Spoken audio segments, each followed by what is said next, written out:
This season, Stranded is headed to the Galapagos, an island chain filled with unique creatures that have adapted to these isolated seas.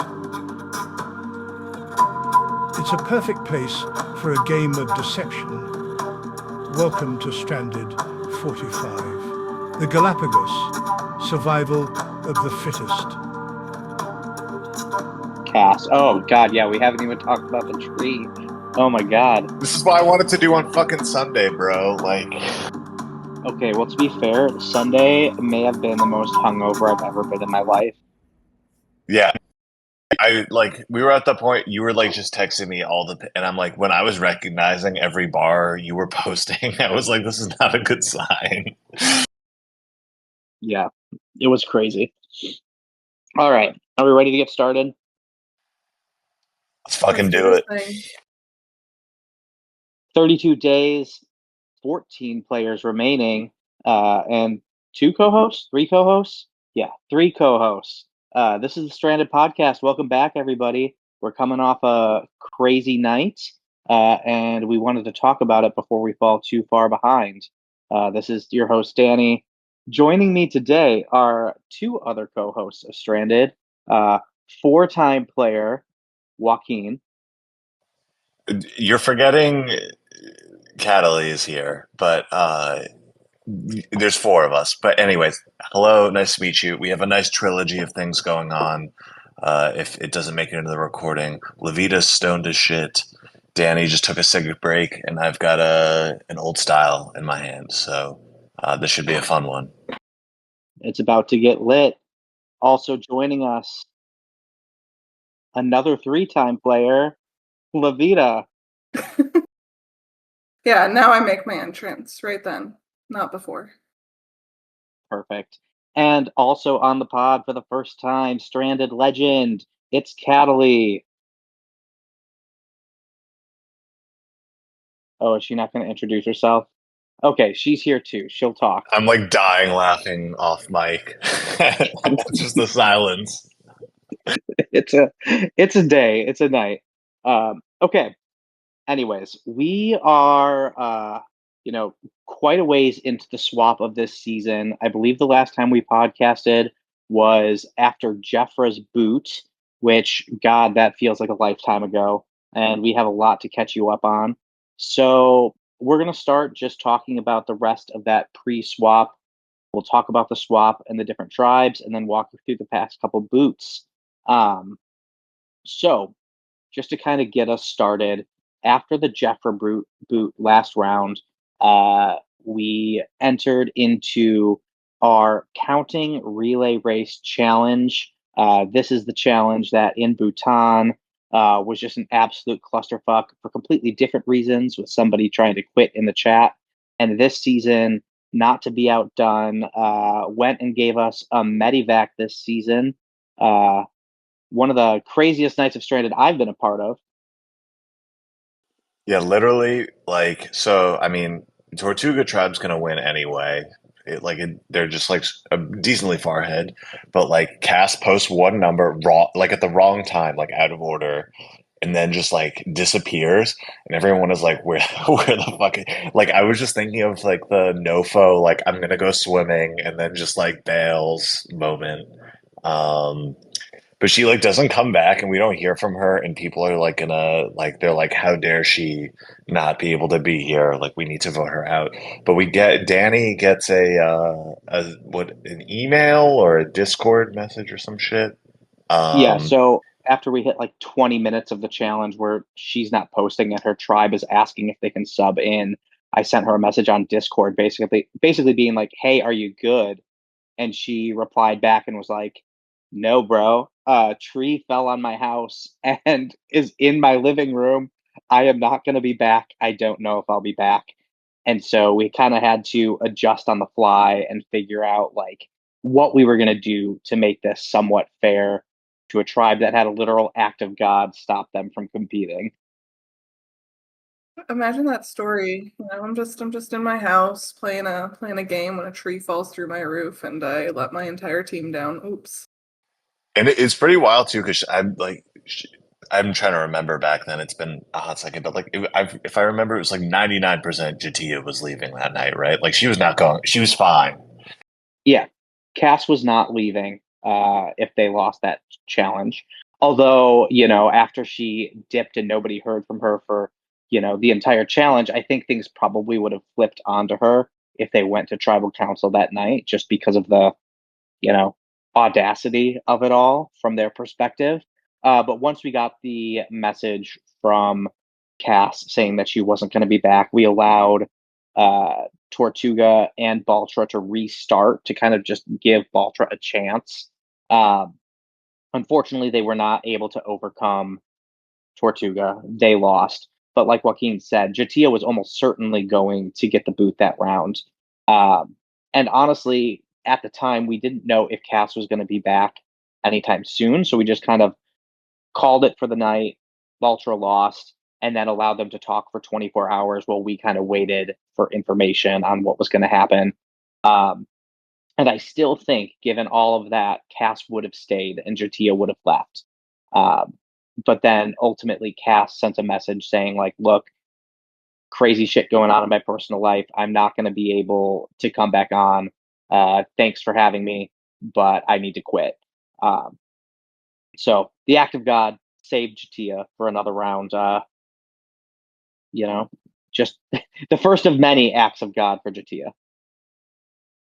Okay, we'll take as much Chatia as we can get, as long as we possibly can. But yeah, the entire Balcha tribe went from being very upset at Cass for disappearing to being very distraught. Confessionals that were close to tears. In memoriam, arms of an angel threads. Cass will Cliff be wanting to missed. give his winnings to Oh like her yes, house. If I win the $100, can I send it to Cass for her roof? It's fucking crazy. Stranded is the next GoFundMe.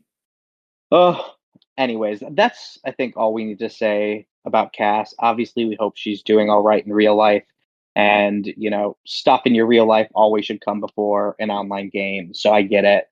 And as a Jatia fan, I was personally very happy about it. But that's all we really need to talk about from the pre-swap, I believe, because after this, we came in to our first tribe swap of the season. We went at the final 18 from 2 tribes to 3. And we gave the option to our alumni to vote on how we were going to do the tribe swap, and they chose a schoolyard pick. And in order to pick our captains, we did it by random sign in order, giving us captains of Bryce, Jem, and Jelinski, who up until that point were kind of not really big characters, any of them. They were all around, but none of them were really like the people we would have been like, oh yeah, that's who I want to see pick a tribe. But it like the way that the swap worked out, this is like the most perfect swap or I don't know. I probably have like recency bias on this, definitely, but like the way each tribe turned out was just like it ended up being absolute chef's kiss, and like this whole swap has been nuts since the start. We had like Baltra, you put like all of the most cracked and like batshit insane people on the same tribe, where you have like what is it, Mariah and Kenzie, who are like BFFs slash lovers slash like might commit seppuku if one of them gets voted out, but they're like also socially running the game um, together with Q, who might finish in the bottom of the fan favorite voting behind people who have been voted out first. And then from Baltra, you have like Alexis, who is probably the favorite for the Valentine Award right now, with Bryce, who I guess is the kind of sane voice of reason, and Jatia. Um, Tortuga was what 3v3 also, where it was like Mm-hmm. so it was such a like the Tortuga people were such a random group of people. Like Tevin, I guess was well, but then like Charlie and Jelinski, who were just kind of like they none of them were all that connected to each other except for I think like Charlie was like obsessed with Tevin and Tevin was like, "Who are you?" And then you had like Cliff and Jeremiah being besties, but then like Tasha who hates them both with them. And then Mascara was like 4-2, but in favor of the original Tortuga tribe. But like Venus hated all the people she was swapping with, and Sarah's been a great player and was tight with Tony, and so like I don't know.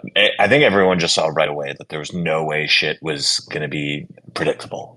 Forcing them to kind of pick people from the other tribe, keeping that kind of snake type pick going. We really didn't give any of these people any sort of control, and what we got was just this random assortment of characters across all the tribes, where I think the only like huge relationship that stayed intact the whole time across all of these swaps was Mariah and Kenzie, and I don't think that's going to be good for them long term, actually, but we'll talk about that way later.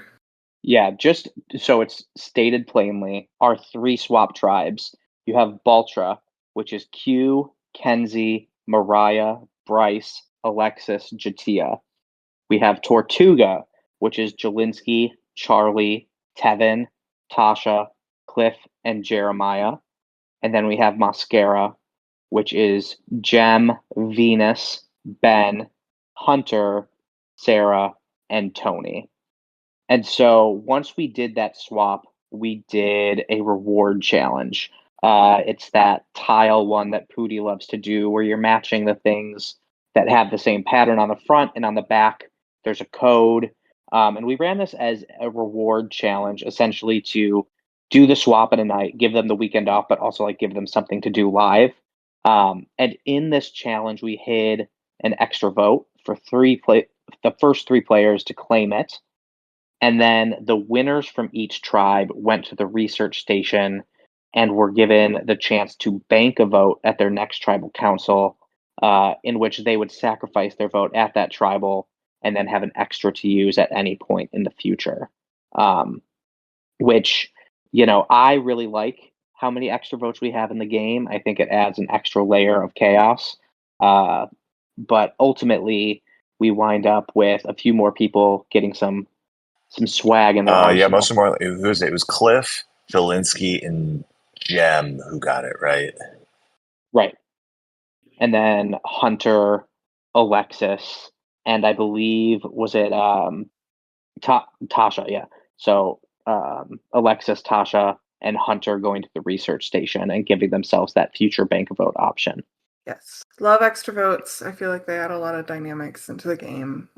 They did not disappoint last season, and they're going to come through. Yeah, so then we enter just a weekend of, the tribes getting to know one another. Catalie made a post on that Thursday night basically being like, look, everybody, you've been online for 9 days straight.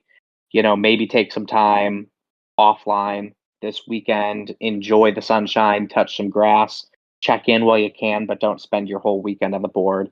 And some people took that very literally. Others were still camped out for the entire weekend, getting to know everybody. But in general, the dynamics that started to form there really made for an interesting week this week. Do we want to walk through tribe by tribe, just kind of how things set up before we go through the rounds? Sure. I guess kind of starting. I think Mascara is probably the most clean cut. Is so. I mean, you had Tony and Sarah appeared to be in the minority, but kind of like I said before, Venus kind of hated going into this tribe. Hated the other Tortugas, who was Hunter, Ben, and Jem. And so she basically right away, the first night, has developed an alliance with Sarah that ends up being pretty key. Um, Sarah also finds the idol on this tribe. She's the first idol find, which I thought that was the hardest clue too. The clues went in like the opposite order that I thought they were going to be in terms of like who found them. But yeah, Sarah finds it night one. She bonds with Venus. She's basically running the tribe. Later on, what else? It's like Sarah and Hunter become like BFFs. I think they're like each other's number ones now, even above Venus. Yeah, Hunter Um, really found his place on this tribe. He was kind of out of it on his original tribe, but really, I think, came into his own on Mascara. Yeah, and I think one of the things to point out here as well is that Jem is one of the players who basically took the days off as full days off and wasn't really checking in, which really just pushed, Venus and Hunter further into the hands of Sarah on this tribe and really kind of becomes, the de facto boot if this tribe ever goes to tribal council. And then while all of that's going on, you have Ben, and Ben continues to be kind of an enigma in this game where people like him, but he's so in character and doing so much of like the rock on, let's go shred, woo kind of shtick that no one's really taking him seriously. And his strategic talks with these people just aren't on the same level as they're getting from everyone else. So he also kind of becomes pushed out to the side. And that is not helped at all by the fact that Venus specifically really did not like Ben heading into this tribe. So the way that things kind of form in that opening weekend is that, Tony and Sarah go from being the minority on a swap tribe to basically in the safest positions as Hunter and Venus are kind of trying to appease them and make that the group. Yeah, well, I mean, there's also like I forget the exact details, but Venus found out that Ben was like in an alliance without her on like the original Tortuga tribe, right? And so she was like distrustful of him because of it. Yeah, Mariah had told Venus. She also ended up telling Hunter much later, but Mariah had told both of them about the alliance she was in with Ben, Kenzie, and Tevin. Yeah. I think it was the older person alliance, where basically they were in their Yeah, 30s. like the over 30s, yeah. Yeah. So, yeah, I think that was definitely a big part of what pushed Venus in the opposite direction. Honestly, I don't really think Ben is doing anything wrong. I just don't think he's active enough to realize that, like, his position went from safe on Tortuga to basically bottom of Mascara Completely pretty agree. much overnight. So that's Mascara. As we head into the challenges, we can get into their boots, but it might be better to talk first about how the Tortuga tribe and their relationships had formed over that opening weekend as well. Um, so this was another tribe that was split 3-3. Um, and what I found most interesting about Tortuga after the swap is the way that everybody was claiming they didn't want to stay tribe strong. But then, despite the relationships they were making, everybody just kept back to reverting to actually, I just need to stick with my three. It doesn't matter that, I'm really getting along with Jeremiah. I need to stick with, the people I came over here with. And then on the other side, you have Tasha, who's basically like, I really don't like Cliff. I'm not that close with Jeremiah, but I just don't think that I can be the one to flip. And so they're just kind of stuck in a stalemate for Yeah, the and entire the other weekend. thing I think that really kept them from pushing one way or the other is so they get on this new tribe, it's 3-3, they're like, great, new bonds. They each immediately form 3-person chats of their original tribes to be like, okay, we're sticking together no matter what. And on each of those chats, one of those players, on the OG Tortuga side is Jelinski, on the other side it's Cliff, say, also, I have an extra vote. So it doesn't matter if it stays split 3-3 because we have the advantage. There is no need to split. So why would they ever split switch after that? Yeah, I mean, well, this was interesting. I think, well, we talked about how Hunter was the breakout star for Mascara in this swap. I think on this tribe, it was, I mean, you could name a couple, but to me, the definitely was Jelinski was the breakout. And I think largely the dynamics of the tribe kind of were driven by his decision making here. He, despite being, I think, I said earlier, it was kind of a hodgepodge of people on this tribe, but I guess you could say Tevin and Charlie were kind of together. We kind of saw a little bit like teasing out some sort of alliance of like Tevin, Charlie, Cliff, and Jeremiah coming, but Jelinski is the only one that plays this strategically well in the beginning, and he just goes full gung ho Tortuga strong to like the point that like, which I don't even know if he was aware of like what he was doing, but that to the point that like there's no way that like Tevin and Charlie can drop him or like not work with him. Like, or if they were to make that alliance, they would have to go for Tasha first because he's so strong with them. It makes zero sense to dump him. Versus like Tasha, I think wanted to flip on Cliff and Jeremiah, but she like didn't want to do it alone at first. She wanted to like flip with Jeremiah at first, or with Cliff, and like basically hesitated around it. And so that kind of just like built things into this 3v3 dynamic that we just never could get out of. Which one of us will go, Danny? I'll go. I think too, Tasha might have been a little more tempted to go through with the flip had they actually tried to get her to flip. I think she could tell that Charlie and Jelinski and Tevin weren't really into it. Yeah, I think that she consistently has had really good reads on other people. But because, like Joaquin said, because Jelinski basically, like, on that opening night told people about his advantage immediately and started pushing the, us four need to stay strong together, Tasha picked up pretty quickly that even though she was trying to make social inroads with that Tortuga crew, they weren't really courting her. They weren't asking her to vote with them. They would kind of skate around the topic, which, I don't necessarily blame them for if they think that they have the majority on the tribe. But at the same time, like, it was pretty clear to her that she was not in anybody's plans. All that being said, yeah, I think the social dynamics on this tribe, despite being strategically split 3-3, like Joaquin said, there really was kind of a core of Charlie, Cliff, Tevin, and Jeremiah that was coming together. And I think all of them kind of expected that those four could stick together no matter which of the outsiders they picked off. And then, just like with the way things progressed and how deep everybody got entrenched into their sides, the coming rounds really kind of blew all of those social bonds apart. All right, let's do Baltra real quick before we get into the challenge. So that's what the Alexis and Q tribe. I mean, right away we've got what Mariah and Kenzie. One thing on Tortuga, Charlie found the idol. He's there's the last to find the idol, despite the idol being the easiest.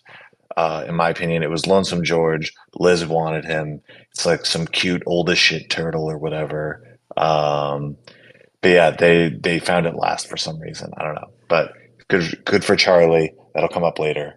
Baltra, They found it last because this is the tribe of dummies. oh yeah, half of them like didn't even realize that the clues had been posted. I remember like Tasha yelling at Cliff over this. So Baltra. Okay, so we've got Mariah and Kenzie are BFFs and number ones. Although there are a lot of people who consider Kenzie their number one, but they are just like absolutely in love with each other.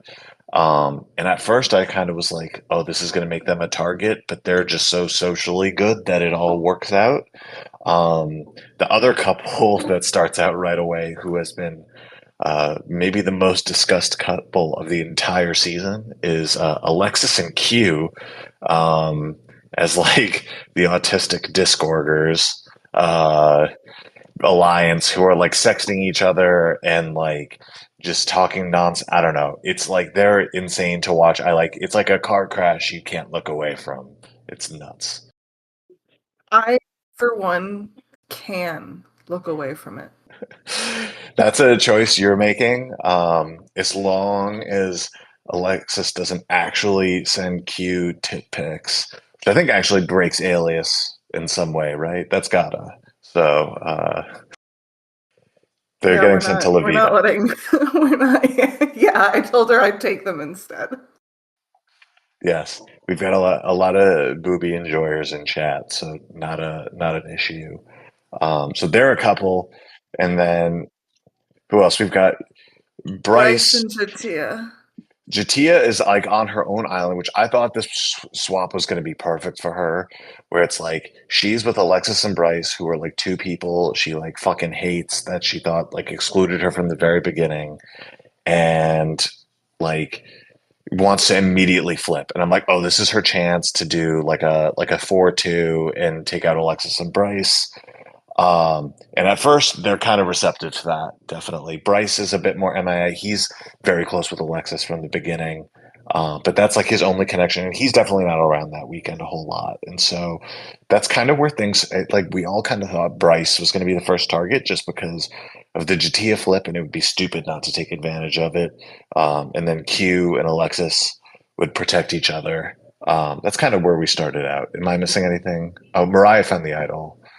Yeah, kind of along those same lines. Jatia made that flip. She basically messaged Kenzie and Q and Mariah pretty much immediately after the swap. But then Jatia went Yeah. offline for the weekend. Like, basically was like, all right, cool. I'm actually going to take the weekend off. And if there's one thing that this season is teaching everybody, it's that some of these players, like activity and the amount you talk to them, is the like baseline factor of how much they trust you. And I think that this is one of those things where, like, because Alexis was around and talking with Kenzie and Mariah, because Q was around all weekend, because Bryce checked in a few more times than Jatia did, she instantly winds up back in that same spot where nobody really knows what to do with her because they're just talking to the others more. Um, and, we'll get into it as this week goes on, but I really do think that this was a missed opportunity for some people to kind of pick her up as a number and just accept the fact that her time zone and like when she can be online is just going to be different than when everybody else is going to be around. Sweet. All right. Well, those are the tribes. So we'll go through the challenges that we've had this week. The first swap challenge on Sunday night, that was It was the scramble. yes, the word scramble, which is a classic. It's one that a lot of org series do. They get a list of words, they need to unscramble it and solve a phrase at the bottom. And we see reinforced here that not only did Baltra get everyone who's insane in the game, they also got all of the challenge strength in the game on one team. When we ran this challenge, Baltra was completely finished with the entire puzzle in 5 minutes. The other two tribes never finished. They submitted incomplete lists. One group posted it incorrectly and disqualified themselves. So basically, a Baltra blowout, and the tribe was just sitting in the challenge thread, basically shit talking, being like, "Where is everybody? Why is nobody else finished? What's going on?" Just a little, banter to keep things Yeah, and interesting. this was a single, a double elimination too. So only one tribe got immunity. And usually, we watch this and, the 20-minute time is like really important. If a tribe blows the others out of the water, it's usually because they submitted at like minute 16 or 17. So here comes Baltro with 5 minutes, just, waltzing on in and then teabagging everybody else while they worked on their puzzles. Yeah. So basically, we knew from the minute that Baltra submitted that Mascara and Tortuga were going to go to tribal council. We can start with Mascara. Their vote wound up being very simple for them. Jem had misread the tree mail about the weekend off and believed that Sunday was also not going to be a day that they needed to log on, and completely missed the challenge. And this really pissed everybody off, and pretty much unified the other five on the tribe on what they wanted to do. Um, and it was a little unfortunate because the day of tribal council happened to be Jem's birthday. Who knows if it actually was? I would say I probably believe them. But, we've also had other people on this game already lying about when their birthday is to try and get their way. So Yes, just keep that in the back of your Jelinsky mind. may have lied about his birthday, but I do think Jem was serious when she said Sunday was her mom's birthday and then Monday was her birthday. But the tribe did not want to party with her. Very unfortunate. The tribal council was pretty straightforward. During the scramble, Jem did show up and fight for herself. She started claiming she had the idol, but she was claiming it to Sarah, who was holding the idol. So, there was no real fear that she was actually going to stay. And then Jem decides to use her extra vote at this tribal council, and she splits her votes between Sarah and Tony, while the other five vote for her.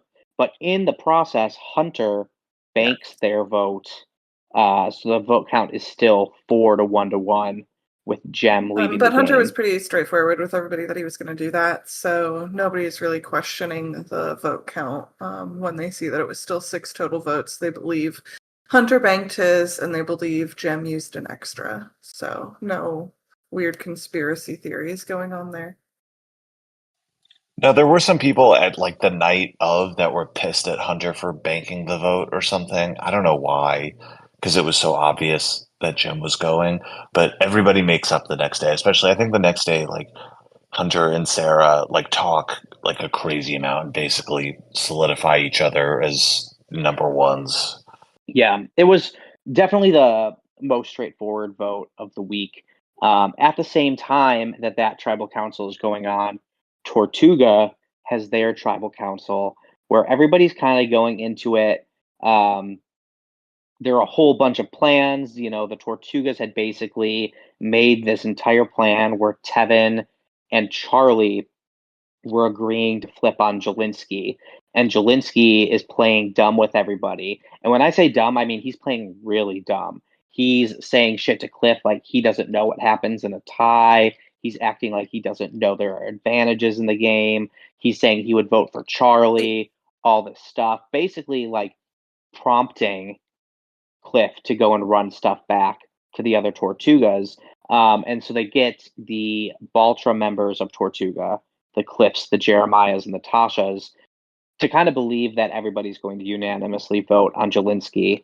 Meanwhile, Jelinski, Charlie, and Tevin are planning on voting together and using Jelinski's extra vote to target Yeah, Jeremiah. and another thing that Jelinski does is so Tevin gets chosen for the research station here, which means this is the last time that the research station winner gets immunity from their tribe. So Tevin is immune from the vote, which didn't matter. Nobody was voting him anyway. But it does mean that Jelinski goes to Cliff and is like, "Oh, so can we vote Tevin?" And Cliff has to be like, "No, he's immune, dude."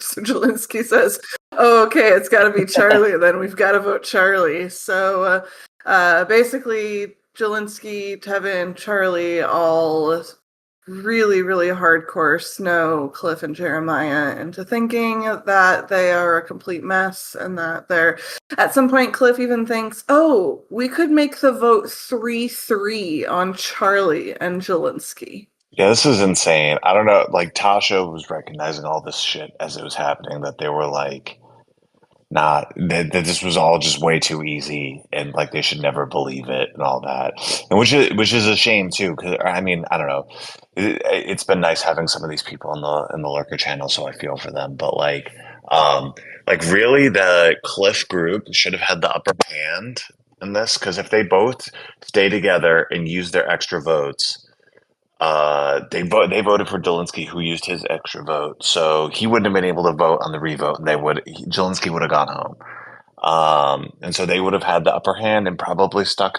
together. Um, but instead, the extra vote isn't used. Tasha banks her vote, rightfully detecting that shit is gonna hit the fucking fan, and yeah, Jeremiah leaves, which is kind of shocking at the time, considering like if we go back and listen to the last one, we all kind of thought it was like him and Alexis were kind of running the original Baltra tribe, so it was kind of wild to see him just go out early, and especially in this way. Yeah, the swap changed a lot of things, but also I think the thing that was crazy is like usually in games when you're in this pre-swap phase, at least in the ones that I've played, people are typically kind of like pairing up and switching their allegiances to other players who are like on the same level socially and strategically as they are. And like in a normal season, what we would probably see is that foursome of a Cliff, Jeremiah, Tevin, and Charlie sticking together and becoming like the powerful swap alliance of the game. But instead, because they kind of entrenched themselves in their sides, they decided they wanted to go for like the head of the snake. And so they're like, Jeremiah is very clearly the best social player here. He thinks he's running things. We're going to go for Jeremiah. We're going to make a big move. And it kind of sets the tone for this tribe when they take out the other side's kind of, big personality, big player. Um, and really creates just like a really, really interesting dynamic on Tortuga moving forward. Yeah. Well said. Yeah, and then so we go on to the next challenge, which is but the The grid. BZ's Yep. grid challenge, which is a fun little mix up. I don't think we've done the B Viver challenges on Stranded before, so it was nice. And yeah, Baldra kicks everyone's ass yet again. Hey, Venus won the first round for Mascara, so Yeah, Venus finally showing that she can do challenges after basically asking to be sat or choosing not to participate for the last week and a half was really a fun way to start the challenge. I don't think anybody was expecting her to be as fast as she was. So much so she got some love in the chat from the other tribes, even where everyone's like, "Wow, we didn't know you had that in you." Um, but yeah, I mean, this is a trouncing between Baltra and Mascara. They score all of the points in the first 2 rounds, which means that Tortuga is automatically going back to Tribal Council. There's nothing they can do. We ran the third round just so we would know who the winner is because there was another research station twist, and the winner got to pick who went. But Cliff did get to score his 1 point before they had to go back to Tribal Council. Um, but this is also the round where we are starting to push them into the real rhythm of Stranded, where you have the live challenge and a live tribal council back to back in a single night. And luckily for Tortuga, a lot of these people kind of had a plan going into the night of what would happen. But, only having 20 minutes to scramble after the challenge definitely ups the ante a little bit for these tribal yeah, councils moving sometimes forward. that 20-minute or scramble time really, really affects things. In this case, after the vote was what was it, 4-2? Yeah, 4-2, and Cliff was just super upset with Charlie mainly. Charlie's dead to him, that kind of thing. These sides were just entrenched. There was no way things were changing after that vote, so there wasn't too much for them to talk about other than the three of Charlie, Tevin, and Jelinski being like, all right, so between Cliff and Tasha, Tasha's got this safety without power, so we'll just vote her, and if she uses it, we'll vote Cliff. Easy. And meanwhile, Tasha and Cliff are over on the other side being like, okay, well, I have an extra vote because I didn't use it because I didn't think I needed to last round. And Tasha's saying, well, I banked my vote, so now I have an extra vote, so now we have 4 votes against their 3 votes. Done.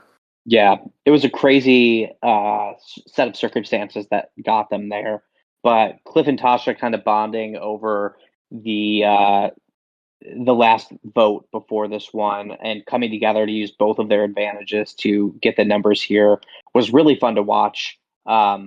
Unfortunately for us, they decided to do the same thing that the Tortuga Bros had done the day before and go for the person that they saw as the most threatening. Even though Cliff was the most mad at Charlie, they decided to put their votes on Tevin. Yeah, which is great. It was the same shit as we were just saying about Jeremiah, where like Tevin, I mean, he was up there with like what Kenzie and Mariah in terms of like who was running the original Tortuga tribe. So it's pretty fucking nuts that we lost basically the same thing back to back tribals.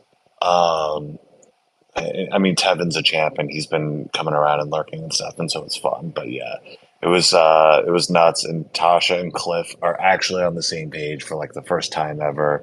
It shakes the whole game. I read like all the chats in here were like crazy after Tevin gets blindsided because they just assumed that like it's clearly Cliff or Tasha next. And there's the pin message where it's like everybody just saying fuck like all in a row. Yeah. Specifically, Kenzie and Mariah lose their shit. We got some really great confessionals immediately after the Tevin boot where people are just assuming that it means that Jelinski and Charlie flipped on him. Um, they had some choice words for Jelinski and Charlie based off of that incorrect read.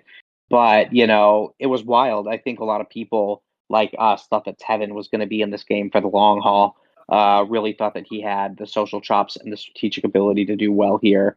So I get why they were shocked. I I was was also shocked. shocked Tevin and Jeremiah pre-merge. They also were so fun talking to each other too. So it's really crazy that they followed each other out.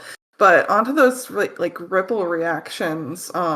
This back-to-back vote also I think really affected things between Mariah, Kenzie, and Alexis on Baltra. Because when Jeremiah got booted, Alexis was devastated. And when Tevin gets booted, Mariah and Kenzie are devastated, and Alexis is like, well, he was a threat anyways. He wasn't, he wasn't that great. And Mariah and Kenzie are both very offended by this, Kenzie especially.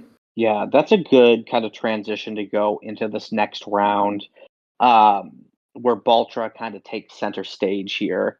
Well, I guess we should talk about the research station and the twist that we introduced as we head into this. But essentially, we've introduced what we're calling the evolution idol this season. It's kind of our play on the Survivor twist that they did in Survivor 45, where there's this advantage that gets stronger as each player that holds it gets voted out. And so we have a player from each tribe that came together at the research station to compete in a challenge to win this advantage. And Mariah got to go first because her tribe won the previous challenge. She picked Sarah to join her, and then Sarah picked Cliff from Tortuga. And so these three now have an idol in their pocket that the three of them need to work and play together in order for it to have any power. And then it also incentivizes them, if they really want to have extra power for themselves, to potentially turn on each other down the road, as the power gets better and better as each of them are voted out. Um, so as this is all happening, Mariah, Sarah, and Cliff are in the research station kind of swapping stories.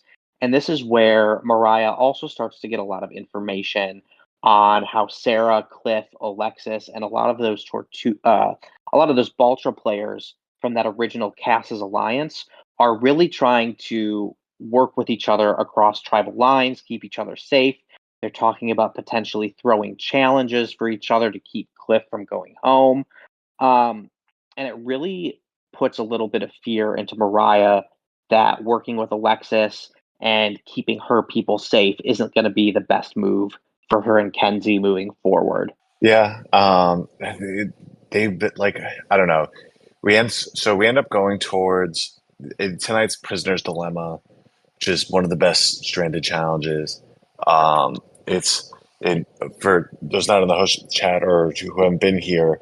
We're like, that's part of the reason that there's prisoner's dilemma shit is on Survivor is because of Pootie, like in Probst and all of that. Um, there's the long story short, not to talk about myself soon. Anyway, there's a guy I played in an org with 10 years ago who now is works for Survivor Creative, and Pootie and I did an interview with him a couple years ago, and that was one of the things he dropped. So it's very cool. I don't know. We take a lot of pride in it. Um, and anyway, so it's basically first person to claim immunity. You're immune, but your tribe goes. If nobody claims, all three of you go. And this challenge is a fucking shit show from the absolute beginning. What is it? It's like the first part is what Cliff and Charlie getting DQ'd after it says in giant letters, "You may not talk to each other." Cliff fails to whisper to Tasha that he's gonna go for it. And then Charlie is like, "Bro, I thought we agreed we weren't gonna do any of this shit." Like, it's just so ridiculous. The fact that it was a broken whisper, like of all the things, Cliff fucking up the whisper challenge the first weekend, coming back here, and then just basically fucking it up in front of everybody and revealing his plan was just like an all-time moment. It's like, here I am. I'm like, okay, I'm going to host this challenge. It involves me posting a thing telling them not to talk, and then posting a time, and then posting go. But what do? They fucking talk. And not only do they talk, but it's the fucked up whisper, and then it's the whisper from Charlie back to Cliff on top of that, and then it's the other people going like, wait, can we start whispering too? And it almost turned into an incredible clusterfuck, but it was only a minor clusterfuck, and Charlie and Cliff got eliminated. don't forget that Jelinski didn't read your message Oh saying, my wait, we're actually going to pause, and openly saying in front of everybody, I would like the immunity. Yeah, so here's 2 out of the 4 Tortuga members DQ'd from the challenge. The other one being Tasha, who's not going to claim it because she has safety without power, so why bother? And then the final one being Jelinski, who can't read. Yeah, and this is one of those things too where like you can't really script how good this night got because now everybody's sitting here being like, "Oh, Tortuga is definitely going back to tribal council. That group is insane. They're going to grab immunity. They're going to do all of this stuff." And then after we sort away who can play and who can't, Loveita posts the time being like, "All right, everybody, like here's the new time to go." And then out of nowhere, Alexis takes the immunity, sends Baltra to tribal council, saving all of the members of Tortuga and shocking her own tribe, who are like, what the fuck? You just sent us to tribal council when we knew the other tribe was going to go. 1 second faster than Jelinski. I fucking knew she was gonna go for it too. It was like, but for all the wrong reasons. I don't know, but anyway. So yeah, they're spared. Mascara, we were all talking beforehand. We didn't think anybody over there was gonna go for it because, for better or worse, like all of them are playing the the best games that they can in a swap situation. Like they're the only people playing rationally in a swap where like people are trying to make cross tribe alliances. They're making everybody feel like everybody felt good. Like Ben thought he was on the ins and he wasn't going to get voted out, even though he was probably the boot if they win. And like Tony felt good, even though Ben was throwing his name out or whatever, because he's like, I'm with them. So they're all together. Like they feel good. They're all connected through Sarah. So I didn't think anyone there was going to take it, but yeah. So we head over to Tribal, and unfortunately, it is our homegirl Jatia heading home in a sad 4-1-1 vote. Yeah, I think it is worth mentioning here that like Jatia had anybody else in the tribe gotten immunity, probably would have survived the night. As we went through the day today, Kenzie and Mariah kind of cooked up a split vote plan where Alexis was actually supposed to be the boot. Essentially, what had been happening is Alexis was making all of these comments to them about the people from original Baltra that she wanted to work with when they got to merge, and then talking about how it would be fine if a Venus or a Hunter or a Charlie or a Jelinski went home and that it didn't matter. And Kenzie and Mariah started to get really suspicious that Alexis was basically setting them up to do her dirty work for her, only to keep all of her people safe. And so there was this whole plan. Bryce and Jatia were in on it. And then when Alexis grabs immunity, that plan goes out the window. And you're now stuck in this position where Mariah and Kenzie are like, well, shit, what do we do? Like, do we just take the easy vote and vote out Jatia, even though she is very clearly anti-Alexis, anti all of the other Baltras in the game? Or do we make a move? Do we go for Bryce? Do we go for Q? Do we go for anybody else connected to Alexis? And unfortunately, they decided to take the easy shot because they Yes, didn't want to make anybody Yeah, I mad. think this is a colossal fuck up.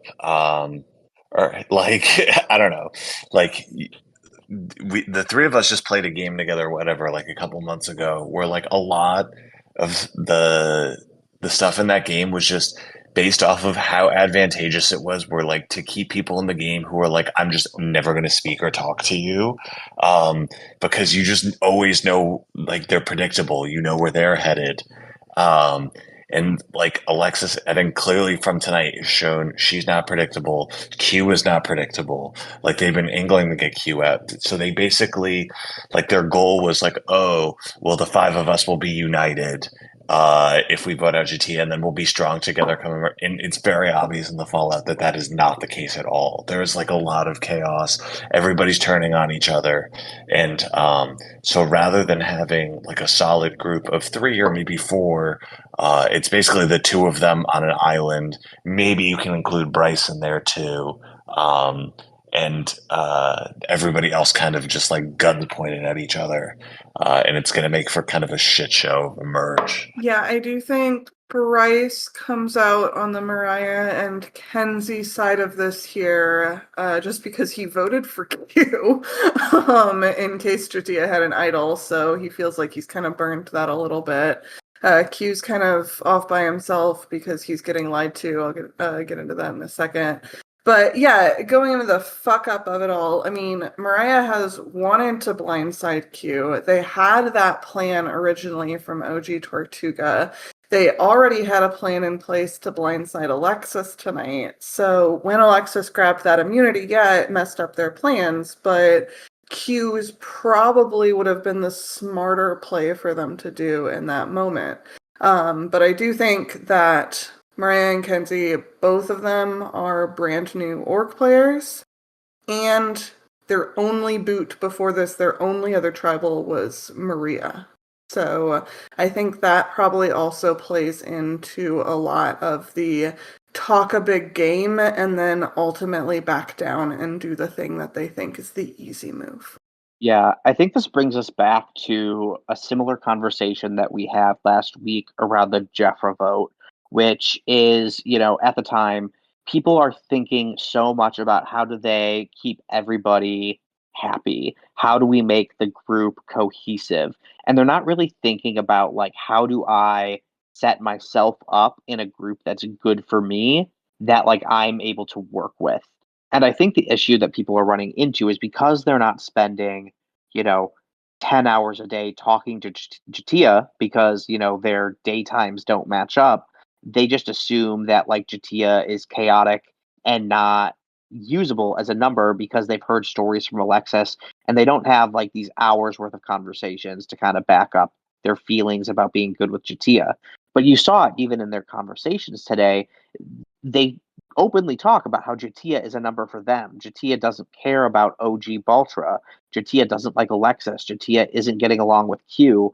So, like, what's the point of voting her out? If everybody on Baltra hates her, she might just get picked off at the merge anyways. Use that number and that vote to do something now, and then, come merge, cool, Jatia gets picked off. She wasn't your closest ally, but she was more loyal to you than she was to anybody else in the tribe. I found the treatment of Jatia this season as just like a non-entity to be so strange because that should have been anybody's number to pick up. Yeah. Yeah. Basically, exactly that. Jatia could have been super useful because it wasn't like she was not around. She wasn't around during all the off time, sure, but during the challenges, during the tribal time, after tribal, she would be there. You could have conversations with her, but nobody was willing to kind of give her that chance. And then when the opportunity came in to use her, they still decided that they didn't want to do that.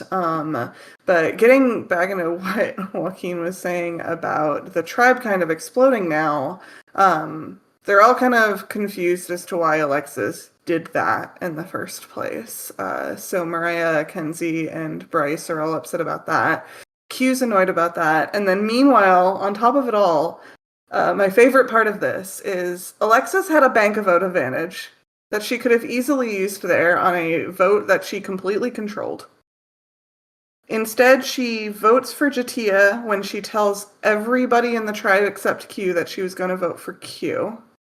Not just controlled. Hold on. She was immune. Yeah. So she couldn't have been voted out. She wasn't just immune, but she tried to orchestrate this 3-2-1. She fucks up the 3-2-1 by voting for Jatia, so it's a 4-1-1. And she doesn't use her bank of vote, completely wastes that, and then goes to Q and tells him she didn't vote, and she used her bank of vote, and that Jatia must have used an extra vote. Yeah, I think she's spiraling a little bit. A little bit of like information for you all. This tribal council was nuts. It was basically Jatia and Alexis going after each other for the full 20 minutes. Alexis doing like her best gaslighting that I've ever seen, basically being like, I've never lied in this game. I'm not a liar like you, Jatia. And Jatia calling out the 8-person alliance from Baltra, the 5-person alliance that Alexis is trying to put together on New Baltra. Like, they're going at it. So Alexis is already flustered. And I think just like all of that fighting, all of that, game mode that she was in during tribal council completely blurred her judgment. And so now she's just continuing to lie to people. And you could see it. She almost immediately went to Bryce and was like, so I accidentally told Q I banked my vote, but I didn't bank my vote. And it's like, okay, well, like, what are you supposed to do with that? Because now he's going to think that you have an extra vote to use later on and you don't. Like, what are you doing? What was the point? I don't understand. I don't understand any of it. Like, I sort of understood her going for the immunity because I was like, oh, she can just, grab some immunity, bank a vote, and kind of watch what happens and send her tribe to tribal. Who gives a fuck? No, that's not what she did. She did the exact opposite of that. She tried to control it and say that she took the immunity for the tribe. Yeah, that's crazy. I mean, Alexis is currently the main character. Like, I would say if you're looking at, the season as a whole right now, like, she is the center of all the drama.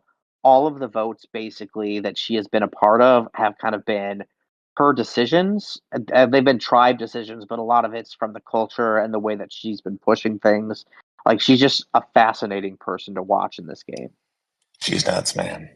Well, anyway, looking forward to things. Well, first of all, everybody here should tune in tomorrow night. It's going to be fucking nuts. We're doing the Mergatory. It's going to be crazy. Every season, it's not like it's just not going to stop. But I guess coming into early merge here, how we're feeling about things. I think there's like a couple of things that are coming to mind here. One is the last research station, which I think was easily the most impactful one. The rest of them, I mean, the advantages did matter, but it didn't seem like people really became like allies out of it. It seems like from this, like the Mariah, Sarah, Cliff are like actively trying to organize an early merge majority together, which I mean, partially is they're all pretty good players. Um, but that is definitely a group I have my eye on. Um, so I think probably Kenzie's going to get dragged in there. Probably Bryce, um, Venus. Cliff. Yeah, basically that whole Mascaro group too. I think they're probably going to be driving the early merge here um, because of the nature of the mergatory. Um, if Q is vulnerable, I could see him going, but like the Charlie Jelinski group, I think they're going to be looked at early in the merge. And then Alexis and Q are the other people where I'm like, okay, they're probably going to have targets on them. Um, and so I don't know what's going to happen outside of that, but like it seems like this big group is going to coalesce against them. A couple things I'm excited for. Like you said, Joaquin, what they do with the Evolution Idol, that Mariah Sarah Cliff group. I do think Mariah doesn't want to work with Cliff as much because of the whole Tevin thing. But we'll see. We'll see what happens there. I do think there'll be some friction there. So I'm excited to see what happens there. I really want to see what Alexis's new story is now that she's not going to be able to be Baltra strong or Baltra strong. What is she going to do now that they're going to be one tribe? I really want to know how Tasha is going to fit herself into it all. And then I would be most concerned about Charlie and Jelinski, and then probably maybe Ben and Tony a little bit, but we'll have to see. Yeah. So here's my thing. All of these plans for the cross tribal groups, all of the discussions have been great so far because people were trusting that they could work with Alexis and that Alexis and Sarah were people that were good to work with. I think after tonight, I really just feel like it's Sarah's season to lose at the moment. That sounds like a wild thing to say, but when I'm looking at the dynamics, I think Sarah can pull in Kenzie and Mariah. I think Sarah has Venus and Hunter and Tony. I think Cliff runs back to Sarah. And I think that just like she's the center of the dynamics moving forward. And I don't see anybody who's going to be looking at her until it's the end game where you're going after big threats. The question will be, Sarah pretty notoriously is like very good at calming down chaos and getting what she wants done. I don't see her letting Alexis go anytime soon. So, like you guys said, I think Charlie and Jelinski and Ben are in deep shit. Q maybe we'll see. But I really feel like this early stage of the merge is just going to be everybody kind of like kowtowing to what Sarah wants. Early merge, yes, I agree. I do actually think she might find herself in a little bit of a problem later in the merge. I think at some point she's going to probably end up having to go head to head with like Mariah and Kenzie. They're just going to get too much at each other and not be able to work with each other.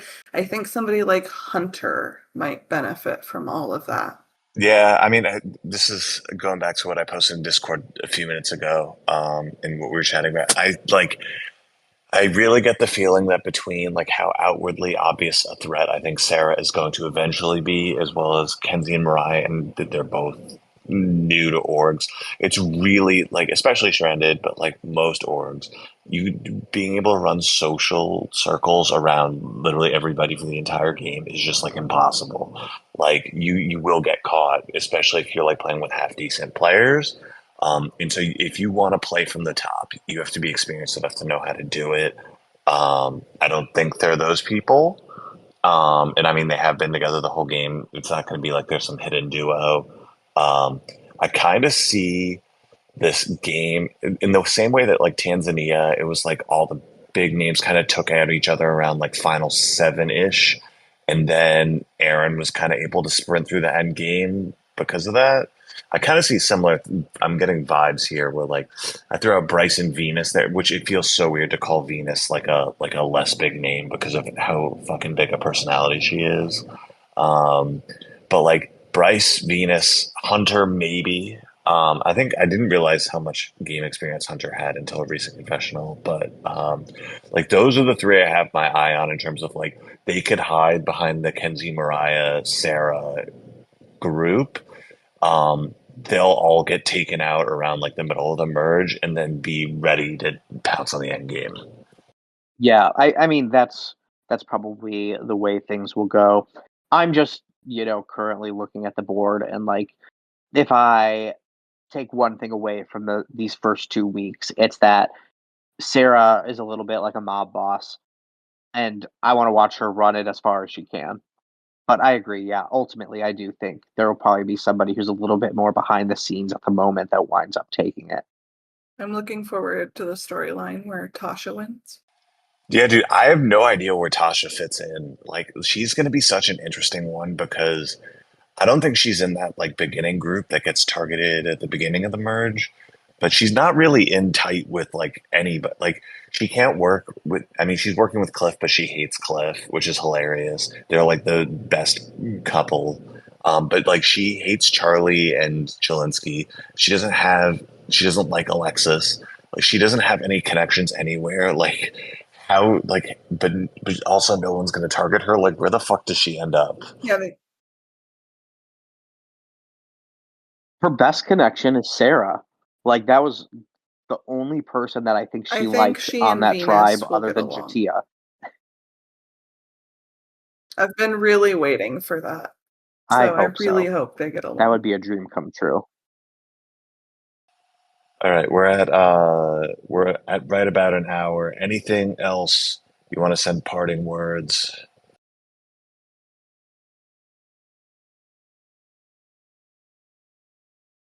Yeah. We're doing a great job with our Stranded season. Yeah, it's going more smoothly than I thought it was going to go. That's for sure. Although I say that, but like, We're I only mean, like halfway none through. of us Knock are on some proven, wood. but like between especially Catalie and then the rest of us, how many combined years of hosting experience does like? It's not surprising completely that shit is like okay, but like the fact that we have not had any major fuck ups, I think, is an Yeah, accomplishment. no major fuck ups. Huge shout out to all of the other co-hosts who Yeah. aren't on here who've been stepping up and helping out and making sure everything stays running while we don't have Pootie around. That's been huge, and I'm sure it's going to continue going smoothly, and not just smoothly, continue being super entertaining, because man, have we had some great tribals so far, and I think we're in for another one tomorrow.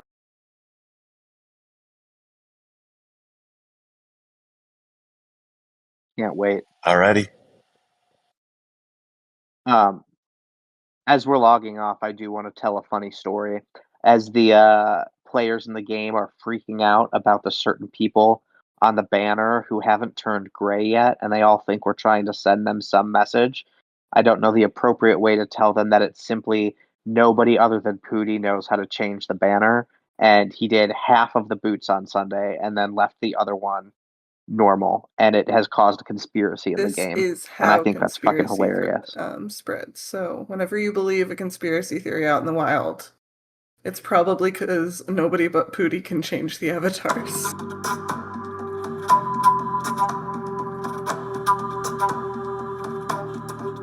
All right.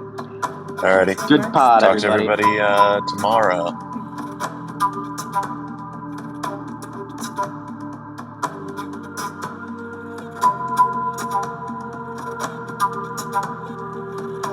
Thank you for listening, and we will see you in the Galapagos.